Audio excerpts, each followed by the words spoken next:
This conference will now be recorded. 2020. We will begin by approving the minutes of the July 8th meeting. I hope everybody has a copy. If you've had an opportunity to review, I would entertain a motion for approval. Officer Keeney, I approve. Is there a second? A second. Joe Maven. Okay. Is any opposition? Hearing none, minutes are approved. And folks, before we get too much further, I want to give everybody a quick primer on the chat feed. So we have, if you're joining by computer, you can look at the chat feed in the chat bubble graphic that's in the top right-hand corner of the GoToMeeting window. From there, you can send a message to everyone, or down at the bottom of that window, you'll see a little clickable list where you can choose to send a message to a particular person. If you have any questions or anything like that during a presentation and you don't want to forget them, just put them in the chat here, and then we'll call you out to say those questions when the time comes. Ed, is there anything else you wanted to cover about that?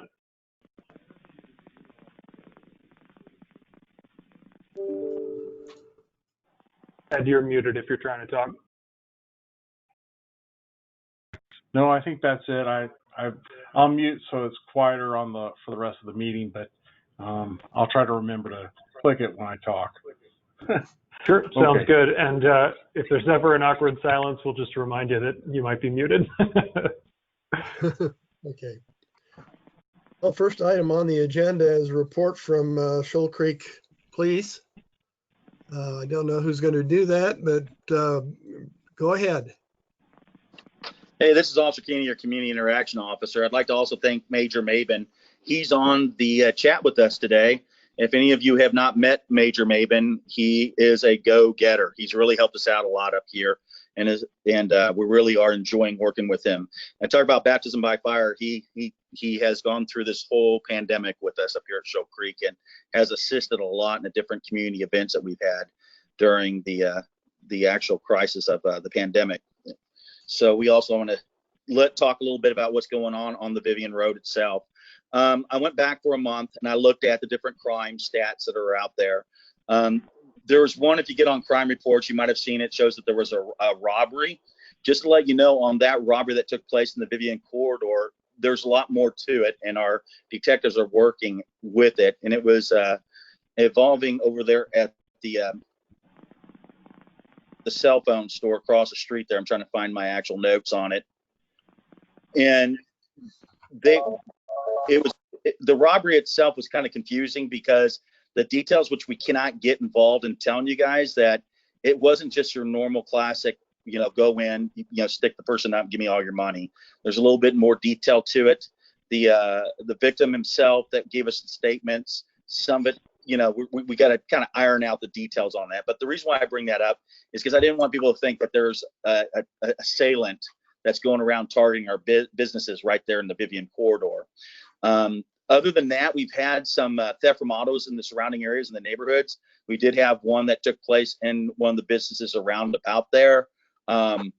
We also had a stolen auto not too far from the Vivion corridor the past month. Majority of these things are kind of preventable. A lot of the times what we're seeing is still people that might leave a car running or leave access to that vehicle, or it's someone who knows the person has stolen that vehicle and never returned it back to that individual.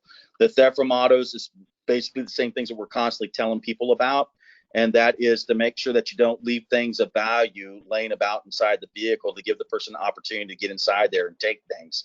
Because of this, my property crime sergeant had me go ahead and do another post on the next door, and it went spread out through all of Shoal Creek, and it gave them some kind of hints and details on how they can prevent that. And I'm sure Officer Jones have talked to you guys in detail in the past. If you get on crimereports.com, you don't know how to get on that, you can get on the kcpd.org website, and you can go and look at the crime maps themselves, and you can zero in on them. What's cool about that is you'll also get to see some of the work that some of our proactive guys are doing. And so if you do see one, like for example, on July 31st, at the 5000 block of North Antioch, right around the corner from the shopping center there, you see where it says possession and sales and distribution of controlled substance. That right there was because we were doing proactive work and we were making arrests in the area. So we are targeting and we're working that area. We have proactive squads in the area that have been working it really hard. We have caught a couple of the people that have done stolen autos, and we did catch a few of the people that were doing some of our theft from autos. But I don't want people to take their guard down. At our last crime meeting, which was yesterday, that was the thing that our crime analysts wanted to make sure that everyone in the community, even though we're making some arrests and we're making some really good arrests, they don't want the community taking their guard down. Just that we need to make sure that we practice those good prevention tips that we've kind of talked about. The other thing that's come up quite a bit in emails to me and also to Officer Jones is the complaints about the solicitors along the Vivion corridor.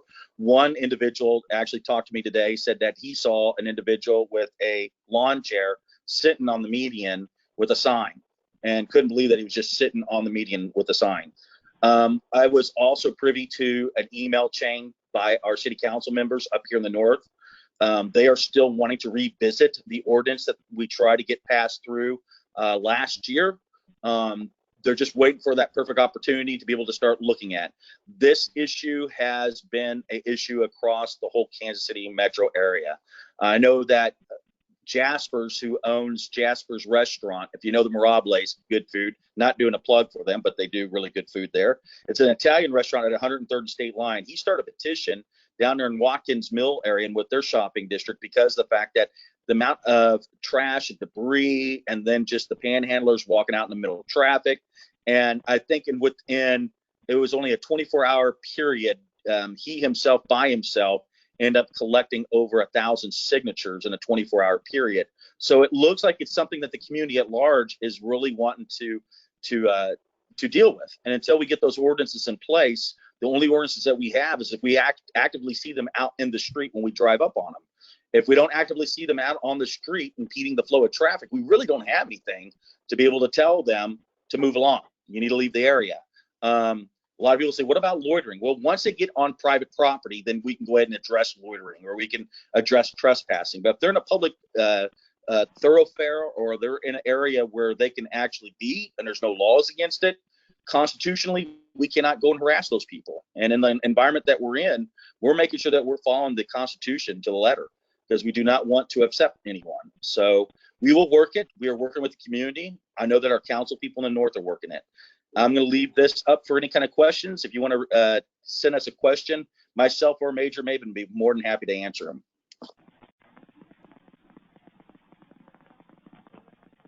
Very good. Thank you very much, Bill, for that update. It sounds pretty good. Kind of glad to hear it. The next presenter, I think, is something that we all need to become very aware of at Northland neighborhoods and throughout all of our neighborhoods is the Spirit Kansas City Playbook, which is the update of the old Focus Kansas City study. And Morgan, if you would make your presentation, I'd greatly appreciate it. Sure thing. Hi, everyone. Good afternoon. Probably a few or most of you have seen me give this presentation once or twice, but we are trying to attend as many virtual meetings as possible because meeting in person is not possible right now. So you will probably see me give it a couple more times as well. Let me share my, oh, it won't let me share my screen. It looks like I need to be made a presenter. Yeah, Morgan, I'll do that for you right now. I didn't realize you were gonna have a PowerPoint, so. I always have a PowerPoint. Good rule to live by, I suppose. All right, so you're a presenter now and you're free to share your screen. There we go. And for those of you who are watching this, you'll notice that all the videos are still displayed, all the members who are in the meeting. Up at the top in the middle of your GoToMeeting window, it says View Everyone. You can click that and go to Hide Everyone, and it'll just show the shared screen. So that view will be a little bigger for you. Okay, so my name is Morgan Pemberton. For those of you who have not met me yet, I started with the city in November. I am the long-range planner for the First Council District, and right now a lot of my time is being spent on our update to the city's comprehensive plan. It is called the KC Spirit Playbook, and we are in the public engagement phase of a multi-year process. Right now, our main focus is just getting the word out there and getting as many people to participate as possible. So what is a comprehensive plan? It is basically a document that helps to guide land development decisions made by city staff and by council, but it also makes recommendations in policy areas that cover a wide swath of things that affect Kansas Cityans on a daily basis. Housing, transportation, economic development. It really will touch on all of the important areas that mean a lot to people who live here. And it is a document that guides those decisions. It doesn't have any mandates or ordinances or laws that require certain things, but these guidance points, because they are given to us from the public, they really guide the decisions that the city makes. And comprehensive plans last about 20 years in their life cycle. Our current comprehensive plan focus is about 23 years old, so it is definitely time for us to get this updated. And why it's important, like I mentioned, these plans are put together from the feedback that we're getting from the public. So it is vitally important that people participate in this project. Oh, and I think my screen just switched. Hold on one sec, guys. There we go. It switched over, I apologize. Here we go. So right now in the comprehensive plan process, we are in the listening and preliminary analysis phase. We are spending most of our time just trying to reach out to individuals, to neighborhood organizations, to groups such as this one, and get people to be aware that we're updating the comprehensive plan and that we have a website that we would want them to go to participate, and just let them know that this is going on and we really, really need their feedback. Over time, we're going to be going through a process of creating the overall goals for the plan, creating the policy areas that we'll be focused on, and creating drafts for people to review. We're hoping to get it before council by 2022. So Focus, like I said, was approved by council about 23 years ago in 1997. It was actually a pretty it was an amazing effort for that time. It was a document that covered so much in so much detail. It was a multi-year effort, and Focus as a comprehensive plan actually won national planning awards for its innovation and how it dealt with issues and how deep it went into giving recommendations for policy areas. These are the principles of policy that Focus was based on. I won't read them all to you. We anticipate that a lot of these policy areas will be still very important to the updated comprehensive plan, like respecting diversity, environmental stewardship, creating strong neighborhoods. All of those things are probably going to be carried over, but they're going to look very different because Kansas City is very different than we were in 1997.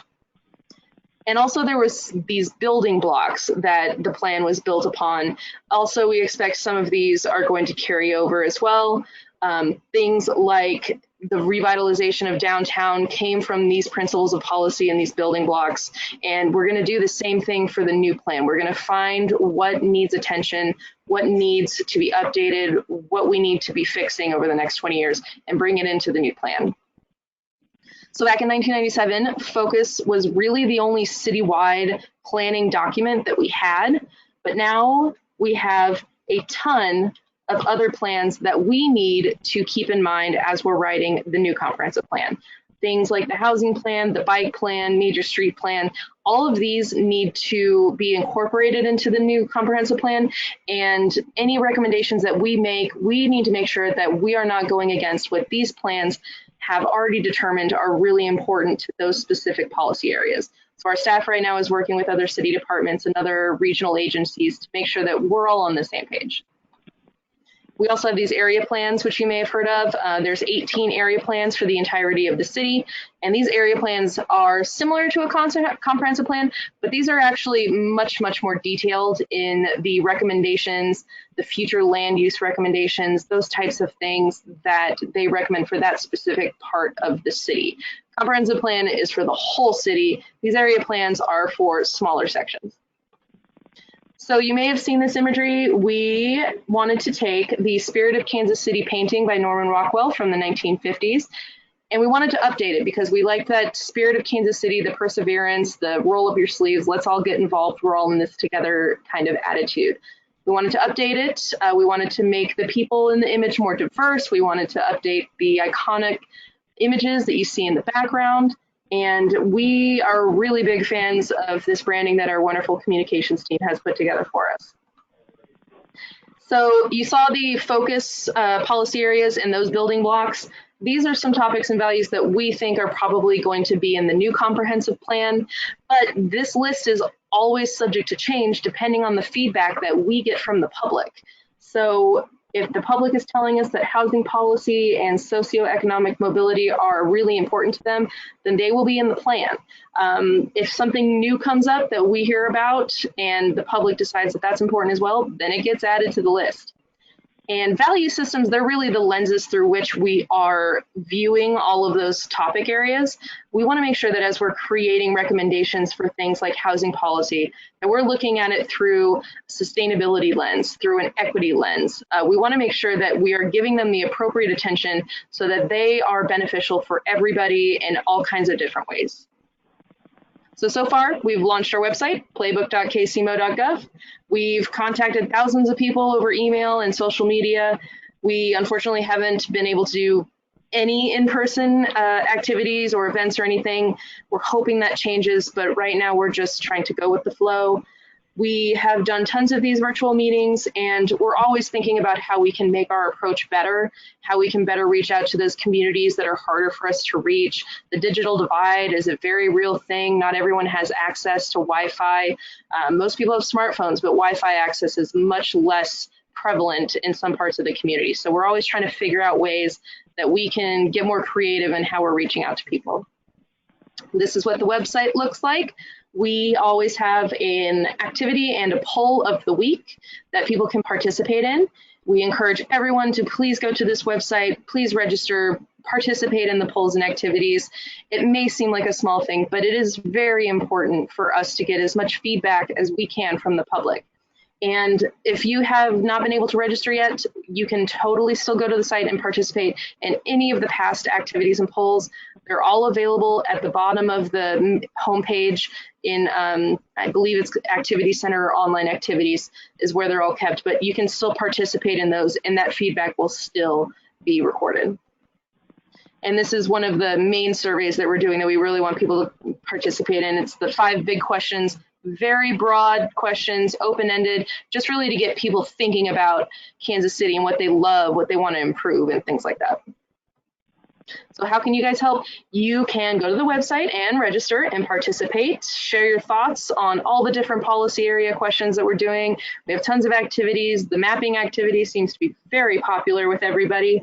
You can help us by letting your friends and family know that this is going on.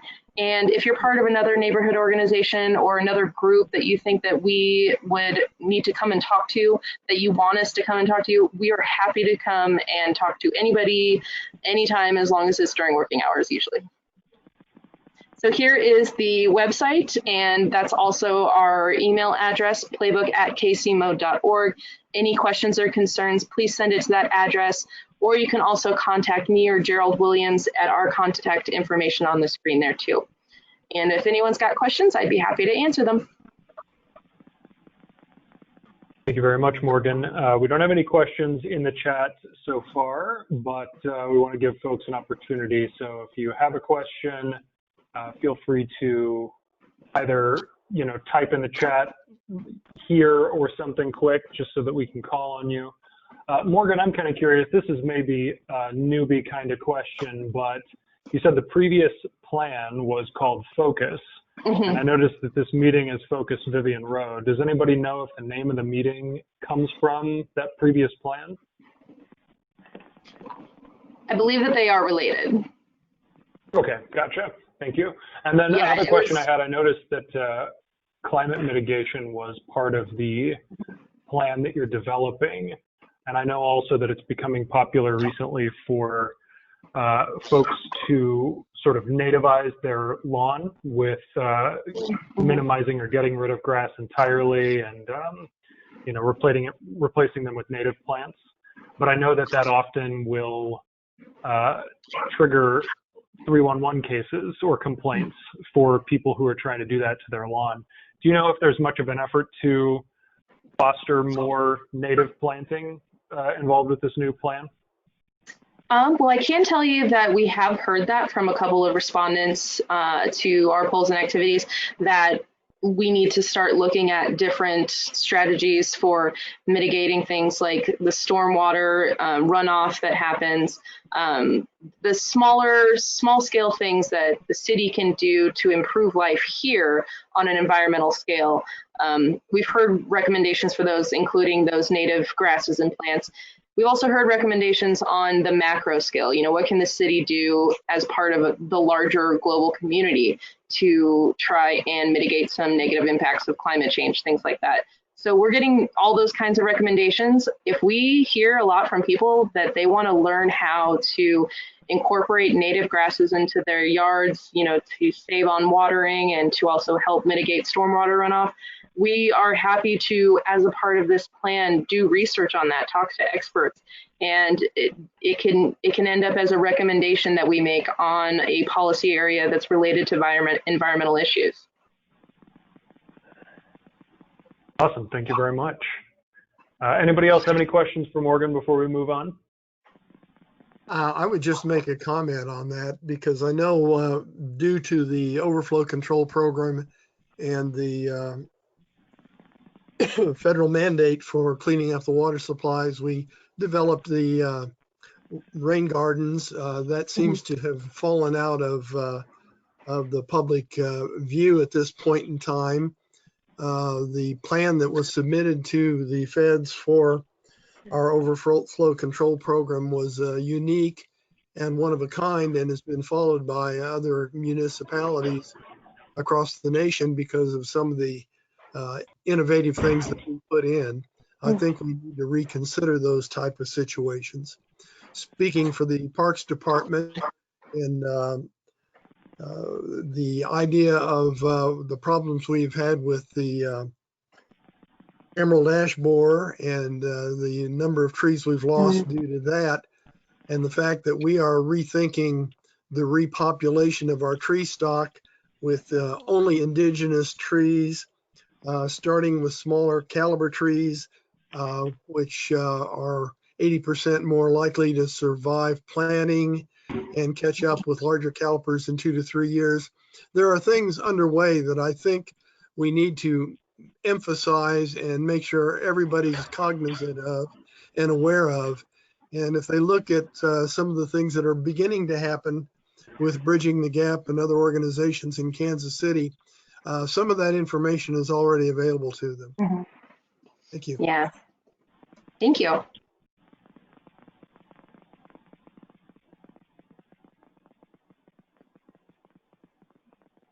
Are there any other questions? All right, so yeah, go ahead, Dave. I was just going to say the same thing. Yeah, I don't know if there are any other questions. I see there are 4 items in chat. I don't know if any of them are for her. Looks like we've got one asking to talk about plans for formal discussions with the community. Yeah, I can get into that. So right now we're doing this virtual meeting thing where we're just trying to spread the word and get as many people as we can to the website. When you register for the website, you can identify which topic areas you are most interested in hearing about, like housing or transportation, things like that.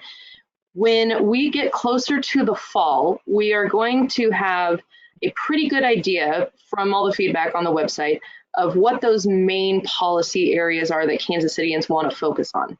And once we have that, our plan is we're going to be in discussions with city departments, in the agencies that are in this region that we also work with frequently, other topic professionals who are experts in those areas.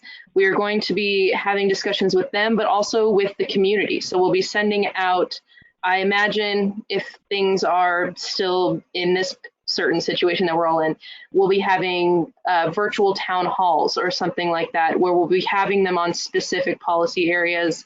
And from there, as we start those big conversations, we'll be able to narrow it down into those specific recommendations that the city wants us to include in the plan. So we're hoping to be able to start that process in the late fall, early winter time. Of course, everything is dependent on this, the virus and being able to meet in person and things like that. But we've had pretty good success with having to take everything virtual so far. So likely we'll continue that way for a little while. And I do want to say that we did just make an announcement of a couple events that we're doing. We are going to do an Ask a Planner hour over Twitter on August 18th. We're going to answer as many questions as we can related to the comprehensive plan. If you have some other city planning questions, you can feel free to throw those in. But if you register with the website, you'll get notifications and reminders for that Ask a Planner event on Twitter. We'll have some helpful instructions about how to participate in that as well. And we're also going to be doing our first virtual town hall on August 27th. So we are hoping to bring as many people together in a virtual meeting and have a conversation about the comprehensive plan. It'll be really our first large-scale conversation with the public in person about the big policy areas that they want to see in their comprehensive plan. So I really encourage everyone to participate in that virtual town hall. We're hoping that if it goes really well, that we'll be having more of them, and I can answer any questions about that too if anybody needs. Oh, got another question in the chat. How might NNI help with hosting these meetings? We want neighborhoods to have strong voice for the next 20 years. Yes, of course. I am still relatively new to the city, so I've only been able to participate in a handful of community meetings that our staff has put together for an area plan type thing. So how they're going to convert that into a virtual format, we are still working on that to make sure that everyone has a chance to talk, that things don't get too confusing, and we're not, dropping people off the line because we're switching rooms in a virtual meeting, things like that. So we're working through the details of that. If these are going to be online, it's likely that our staff will be putting them together and hosting the virtual events. But community groups like NNI, just getting the word out to people is vitally important, just even at this stage, throughout the whole thing. As much as these groups can help us reach out to their members, that is the biggest help. Also, if we are able to have meetings in person, that may be a different discussion as far as if groups like NNI would be able to help us organize those meetings. For right now, though, we're under the assumption that things will be virtual for a while.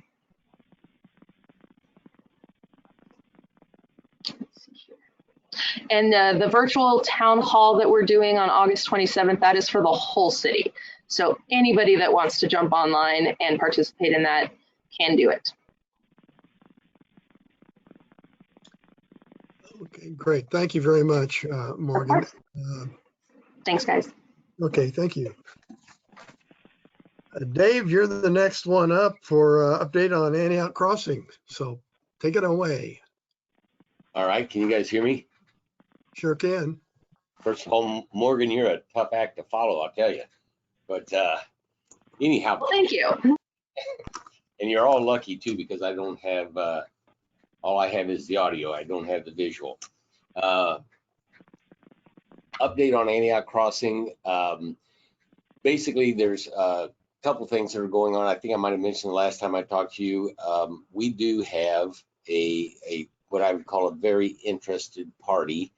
And like so many times, I can't get into a lot of the details, but an interested party for the bulk of the Sears parcel, including the building. The current plan that we're negotiating with them, we actually have a purchase sale agreement that we're negotiating at this point. But basically, if you can picture that Sears parcel where you come in off of Antioch, I'm sure anybody that's ever shopped there, you come in and you go up that real steep entry drive. Well, part of this overall plan is that we would be relocating the entry drive further to the south.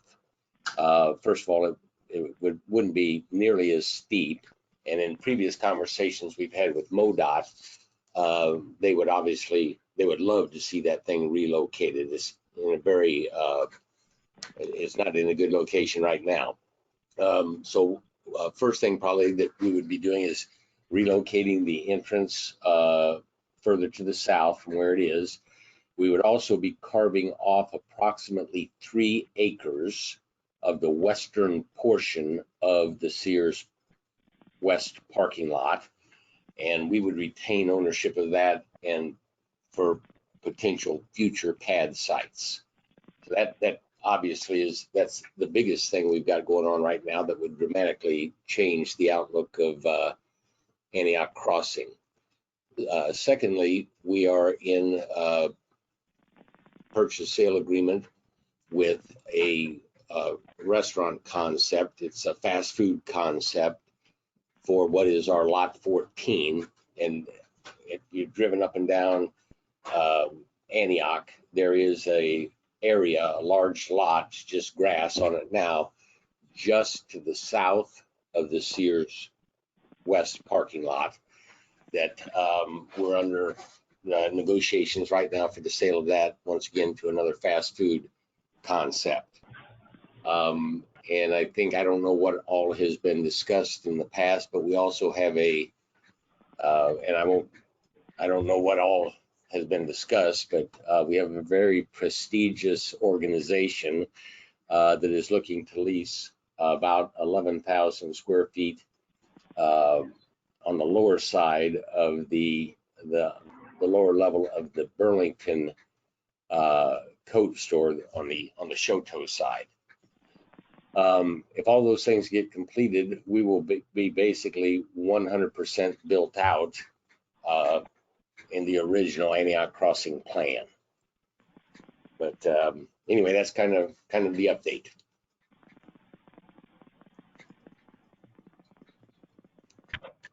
Thank you, Dave. That was great. You want to talk just a minute or so about our meeting with Mario, just to kind of talk about the streetscape plan in front of the Bank of America there at Shoto and Vivion Road? Yeah, I'd be happy to fill you in. Yeah, Ed organized a meeting with Mario and, I'm sorry, Ed Reed. I can't. Yeah, he was with Olson and Associates. Right, with Olson and Associates. And the corner here at Vivion and Shoto, obviously, which has been discussed ad nauseum for about 3 or 4 years now, there's always been an issue with the 10-foot trail being able to wrap around that corner. You know, we've installed a significant portion of that trail on the east side, you know, the back side of the Bank of America building, and we stopped short of Vivion Road, waiting to see what was happening with the Vivion Road plan and what all was going to occur at that corner.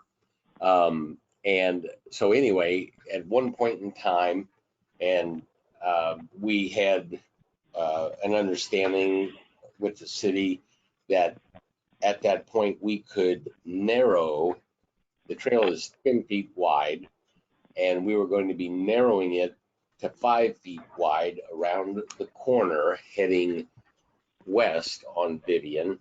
And then once we got alongside the Bank of America building on the west side, it would widen back up to a 10-foot trail. Obviously, that was not the ideal situation. So Ed put this meeting together with Mario and the gentleman with Olson. And as of right now, I believe, and nothing's been finalized yet, we have to work with Evergy regarding the relocation of a transformer.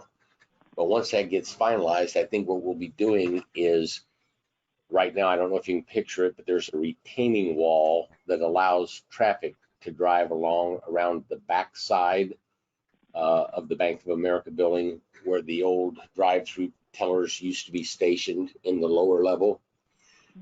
They're not doing that anymore. They're not leasing that space from us anymore. So I do have, I don't have to get permission from anybody to either narrow or remove that drive lane along the back side of the building. And if all this comes to pass and we get things straightened out with Evergy, I think the retaining wall that is currently there that creates the capability for the drive-through, we'll probably tear that down and create a slope down from Vivion Road to the back of the building. It won't be an abrupt change in elevation. It'll be a graded sloped area in the back there, green space that would provide enough room for that 10-foot trail to wrap all the way around the corner of Vivion and Shoto, that being the northwest corner. But anyway, that was, nothing's been finalized, but that is definitely something that we're working towards. I think, did I summarize that appropriately, Ed? Yes, sir. Other than one last piece, I will just say that both Mario and Olson were very pleased to work with you. So they're pretty excited about what you've come up with them. And so I think what's going to happen, or at least what it looks like from the drawings, is a very natural look for that. Instead of trying to plug something in and shove it in a small hole, Dave's allowing us some opportunity to make it a very natural and much more attractive, I think, corner of Shoto and Vivion Road. So that's exciting to see that, because that'll be the first most important corner to connect back into the trail, and I think that's going to be a key piece of the whole program. So it's really nice to be able to see that, and if we can get this infrastructure thing done, that eliminates that transformer that sits in that hole. Right. And I think it'll really make that whole corner look much more attractive. So I think overall it is starting to begin to look like our plan. So I think it's really exciting. Dave has been really great at working with us on that, and I really appreciate that. All right, well, thanks.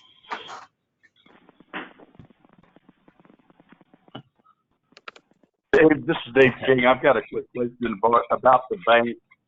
I started going to the bank the other day and it was closed. The sign said temporarily closed. Is that fortuitous?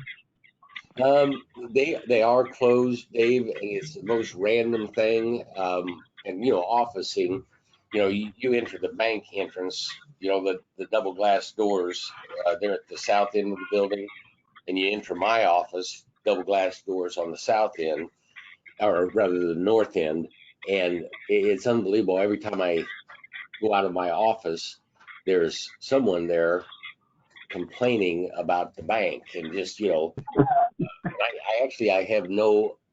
don't have information.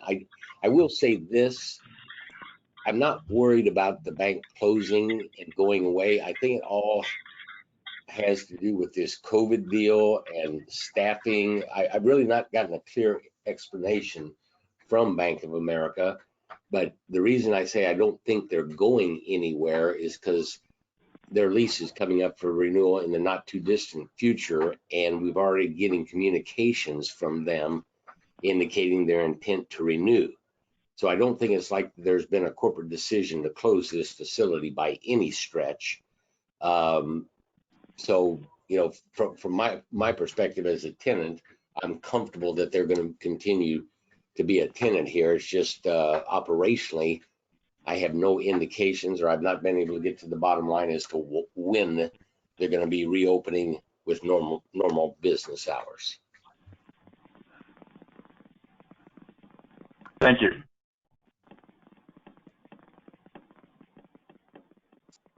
Okay, are there any other questions for Dave? If not, thank you very much, Dave, for the update. Everything seems to be going well, and this has been a tremendous improvement to the area, and you are much appreciated. I want you to know that. Thanks. Okay. Next item on the agenda is other business. The only comment I would make is that as all of us who are attending this meeting, be sure to pass the word about the Spirit Kansas City opportunity and get as many people on board to make comments, give ideas, because that's the only way that we will get into the system. We had a lot of input into focus program years ago because of some of the people that were on the panel. And at this point in time, I think it's important, since we aren't able to have face-to-face public meetings, that we advise as many neighborhood people as possible to look at the website, ask the questions, make their observations, because I think this is extremely important.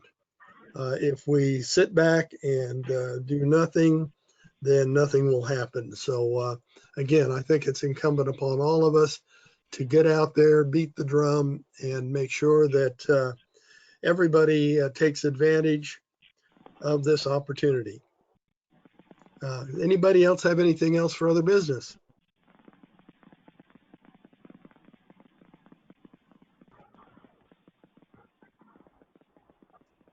I just asked the question there in the chat, and I'll just ask it here. I can Okay. share that website on our next door, which reaches out to all Shoal Creek Patrol Division. I think there's like, if I remember, there's quite a few that are on that, and I can put that also on our social media page. Would that be something everyone's interested in? That would be amazing. Absolutely. We would really appreciate that. Thank you.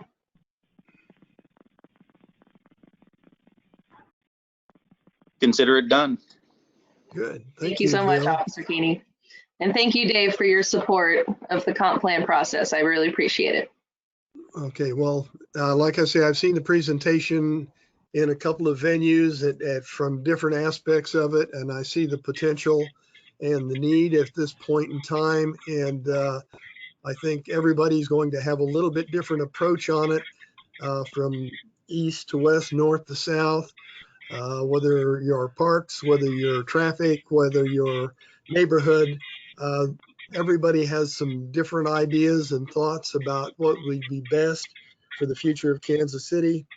And if we don't have the input, the new playbook won't be anywhere near as beneficial as Focus was. And I think this is with the groundwork we have an opportunity to really put something productive and far-reaching together for the future of the city. Dave, I have one question. Dave, yeah, Ed had a question. Go ahead, Ed. I'm as always, Dave Horn. I would love to hear a little update on Metro North, just how things are moving. I have seen some things changing there, and just was curious how things are going. Okay. I think I hit my unmute. Can you hear me? Yep, you're good. Yep. Yeah, basically updates at Metro North. Our golf entertainment concept, Tee Shots, it has been a battle for us.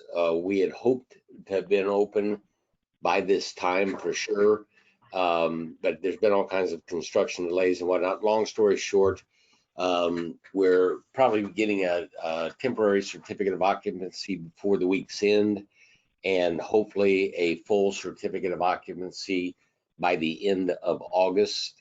And we have not announced our grand opening date yet, just because of the uncertainty with the construction schedule. But definitely we will be opening sometime in September. And it is, I mean, it's just it is going to be a major addition in the Northland. I know many of you have probably experienced Top Golf, very similar concept, but the technology is off the charts. And just, I can't wait for you all to be able to experience it. And I'm thinking that'll be sometime in September. Also, when you do visit Tee Shots in the not too distant future, you'll be noticing just on the other side, on the south side of Metro North Drive, a little bit to the east of the Tee Shots location, we're breaking ground on the construction of everything has been finalized with our financing. We've got a contractor in place, and we're breaking ground on our residential component to the development, which is it's 249 apartments. And these are very very nice apartments with a lot of added, upscale finishes on the inside. But of the 249 units, 36 will be two-story townhomes sitting on top of 30,000 square foot of retail space. I would imagine that the first building completed, well, I know the first building that we're wanting to complete will be that building with the retail space and townhomes on top. And I would estimate that that's probably 14 to 16 months down the road from today. And then the balance, the 3 pure apartment buildings and clubhouse, probably totally completed with the entire piece of they'll all be going up simultaneously, but hope to have a complete build out completed within 18 months. So that will be the next large piece of the overall development. Then in the not too distant future, if you were to drive up there now, you would notice that the entrance off of Berry Road to North Jefferson, which if you can picture it, it's where the old Firestone building used to be. The building's still there, it's just not a Firestone anymore. But we are doing the public Berry Road improvements with new pedestrian crosswalks and things of that nature, and redesigning the entrance to the development. And that new entrance will lead into a private drives that run north up alongside of Macy's and then heads east. I don't know exactly how far. It doesn't go all the way to North Wyandotte, but about half that distance, and then turns south into the east-west road that runs in front of Olive Garden and Red Lobster. And basically what, in a nutshell, we're kind of preparing the canvas, if you will, with all the infrastructure to start plugging in future portions of the development. Just recently, and I'd say within the last 6 months, we have opened up to discussions regarding pad sites on Berry Road. We intentionally held that off the table until we got a little bit further along with the overall development.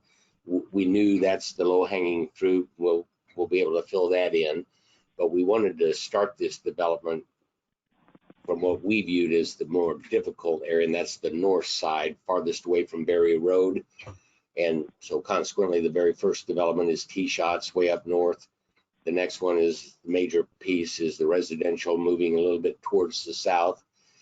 And now that we've opened up discussions on the pad sites on Berry Road, once again, I can't disclose tenants at this time, but we've been in discussions with a very upscale, about 11,000 square foot restaurant down in the southwest corner.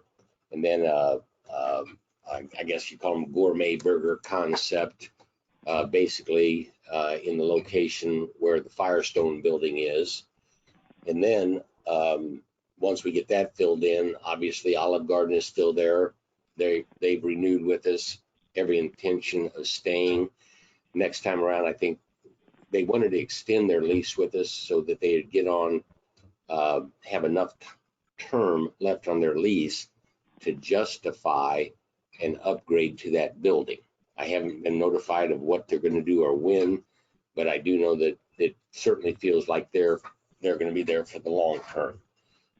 Same is true with Red Lobster. Just got done signing a little change in our lease agreement with them, but I think they're there for the long term. And then heading, continuing east along Berry Road, there's a big vacant spot where the Montgomery Ward's Tire and Battery facility used to be. And we're talking about a multi-tenant building there, probably in the neighborhood of 8,000 square feet, and maybe a small drive-through coffee shop. So anyway, things are starting to pick up, and then once you get to the more, you got that row of shops on Berry Road, then obviously there's another row of shops that are going to occur on the north side of the east-west road that runs in front of Olive Garden, and we're already putting plans together for another 8,500 square foot multi-tenant building there that I believe will be anchored by a branch banking facility. I can't disclose who yet at this point, but little by little, and just as happened at Blue Ridge and at Antioch, once we get the momentum with some of these larger concepts, I think things are going to start popping pretty quick out there.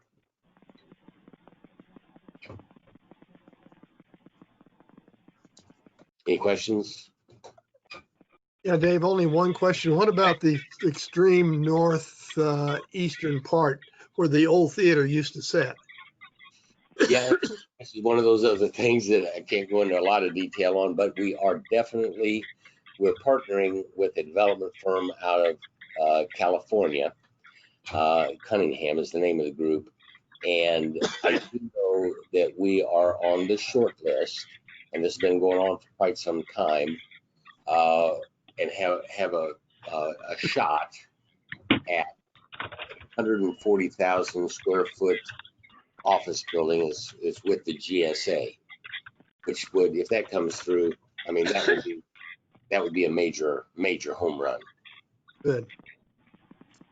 We also have a question from Beth Sullivan in the chat. She asks, Dave, do you know anything about Old North Patrol up for sale again? The Bumblebee? Yeah. I do not. At one point in time, there was a rumor. I think it was, I want to say it was a nursing group. It was a medical type. And I don't know if it was a school or, but long story short, Beth, I do not know what's currently going on there.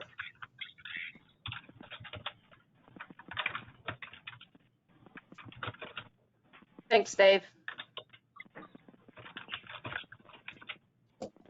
Okay. Any other business that needs to come before the Focus Vivion Road meeting? The only comment I have to make is that on the last page of the minutes from the last meeting, there is a timeline of the progress and what's going to be happening in the Vivion Road corridor. I would advise or ask everybody to take a look at that. And then when we have our next meeting, maybe to go into a little more detail and see if you have any questions regarding the specifics of that timeline. I think we've got general plans pretty much laid out. It's a matter of now implementing the plans and looking forward to keeping it going. And I think we need to continue to push and try to have as much influence as we can. We've come a long way. I think when we first started this, we thought that this was maybe a pie in the sky type of situation, but we've accomplished quite a bit. As with anything, it takes a long time to get things completed, but we need to renew our effort to make sure that it continues. The other item is I'd like to get, if there's anything going on the old Kmart property for the next meeting. There've been several rumors on that. One of them I know we've lost out on, but we'd like to continue to take a look at that too. Does anybody else have anything for the good of the meeting? If not, it's getting very close to 5 o'clock. I want to thank you all for attending. Thank you all presenters for everything you do. And let's keep the momentum going as much as we possibly can. We hopefully will know a little bit more about what the school district is going to be doing. I know that changes from day to day, and maybe we can get a little bit of input on that for the next meeting. Again, thank you all for attending. With that being said, meeting's adjourned. Thank you. Thank you. Thank you all for coming. Appreciate it. Thank you all. Thank you. And I've already posted on Nextdoor. You're a good man, Officer Joe, after Keeney. Thank you.